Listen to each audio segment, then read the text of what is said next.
Your second book about hope, which is something people are seriously having a problem with this year. Like everybody is so Yeah. depressed.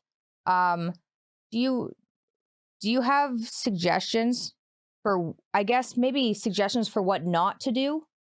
That might be easier for people than what to do. Yeah. Well, it's funny because that book is a bit of a Trojan horse. I think it lures people in with the promise of hope, but what it actually gives people is a long lesson of be careful what to hope for.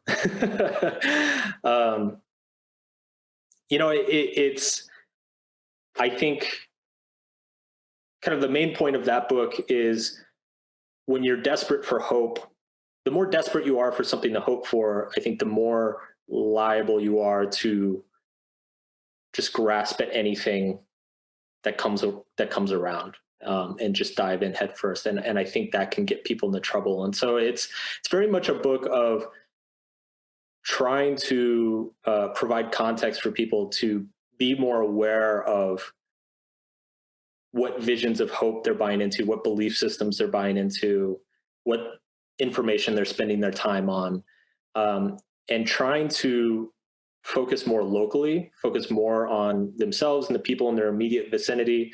Get Mm. off news, get off social media.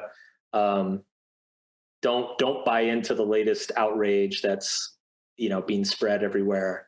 And essentially just focus on the things that you can actually have immediate impact on. Um, when I did the speaking events for that book, one of the big arguments I made is I think there's a real argument to say that we have become too globally minded. The fact that we're so aware of what's happening in India and Australia and Japan and Russia and all these places, like it makes us feel helpless in a lot of ways. I think there's a lot to be said of returning a majority of our attention share to the things immediately around us, to our family, our community, the local school, the kids down the street, things like that. Those are the things that we have actual immediate impact on. And though they're not sexy or glamorous and they don't travel well online, but those are the sorts of hopes that you can actually see come to fruition. Well, you also outline something very practical as far as I'm concerned with regards to hope. It's like, so imagine that you're talking to someone who's hopeless, but who Mhm. isn't suffering from a fatal, painful disease, let's say. So their hopelessness is more a matter of disorientation than a condition brought about by chronic pain or something like that. We'll leave that aside. The first thing that might be offered to someone like that is to say that if you don't know what to do, you should try doing what other people have always done. And so what might that mean? It might mean, well, do you have a job? And if the answer is no, you might be encouraged to take small steps towards getting a job. Now you concentrate on doing, Mhm. right? You said when you're in doubt, do something. Even a small thing. Okay, so you could say, well, look, you're not going to generate yourself a functioning value hierarchy that's optimally tuned to your personality in the next week. It's going to be a lifelong endeavor of approximation, and you're going to get a lot of it wrong. And you talked about tolerance for error in your first book. So you're going to get a lot of it wrong, but you got to start somewhere. So let's start with what people have agreed upon universally. And this is simple. It's like, you should probably get up in the morning. You should probably go to bed at night. You should probably have some friends. You should probably have a family. Probably have a job. Wouldn't hurt to pursue some education.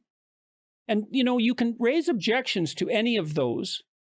And you might say that doesn't stop me from feeling hopeless. But the right answer to that would be, well, take some steps in at least one of those directions. Small steps, daily steps, and don't upbraid yourself for the mundaneness of your efforts. You just said, you might want to turn your attention more to the local, and there's nothing heroic about that, but that's actually not true. In most situations, that's where the heroism lies.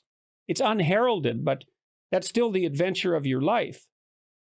It's the personal Absolutely. adventure of your life. And so that's where hope can be found.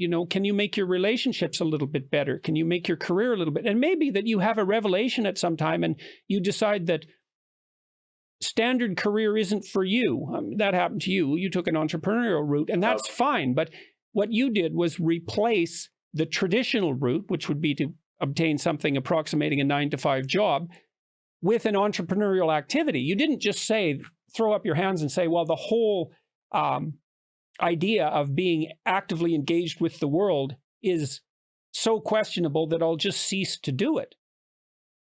So I would say for people, they should adopt a conventional worldview and work towards optimizing their functioning along those conventional dimensions.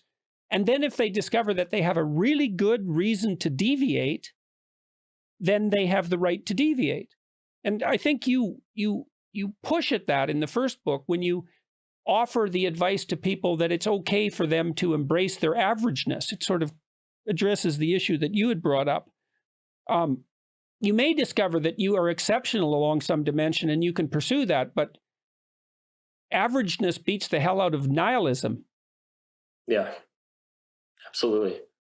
I know you had Matthew McConaughey on a few weeks ago, and one of the things that he said in his book that I really liked was he said that you've got to follow the rules before you can break the rules, and I think he even spoke of it politically. You got to be conservative before you can be liberal. You got to follow the rules before you can break the rules, and I think that's called growing up. Yeah, right. Discipline first, and then exceptional. Yeah. One thing I've found over the years, just talking to a lot of people, is that, and I think this comes back to the emotional aspect, is that, people who are suffering, because their suffering kind of pervades all of their life experience, they develop this irrational notion that the solution must be a massive, huge, life-altering event. Like they have to change everything from A to Z in one go. And the opposite is usually the case. Like it's often the difference between somebody being depressed and somebody not is something as simple as getting a job or making a new friend or moving out of your parents' basement. Like it's actually very basic things that have compounding effects. You want to try those to begin with before you switch to a more radical solution. Right. Like you might as well Which comes back to your, I was going to say, it comes back to your, put your own house in order before you try to change the world. Yes, and you want to rely on incremental solutions before you switch to revolutionary ones. It's harder, though. Yeah. I mean, part of the reason people don't do that is because it's a lot easier. It's a lot easier saying, well, I'm against climate change than not arguing with your husband or trying to sort out the resentment between yourself and somebody else.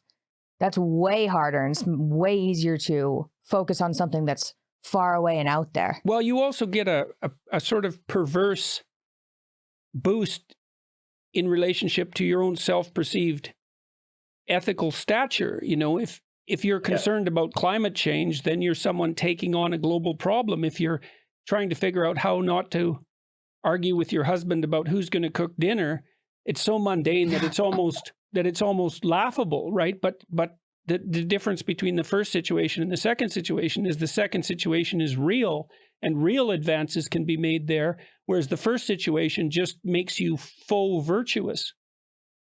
You're someone suffering for a noble cause, but the suffering isn't going to produce any benefit to anyone. So put your house in order before you try and accomplish those kind of things. Make sure you're not harboring resentment for, I don't know, your significant other before you try and solve some global problem. In general? Well, the thing is, one of the dangers of tackling a global problem when your house isn't in order is that you don't know what your solution is motivated by. Could be by avoiding the problem, right? It could be motivated by all sorts of things that you haven't dealt with. So, I mean, there's reasons that utopian political schemes go wrong, and those reasons often have to do with the unexamined, unconscious motivations of the people who are pushing the ideologies.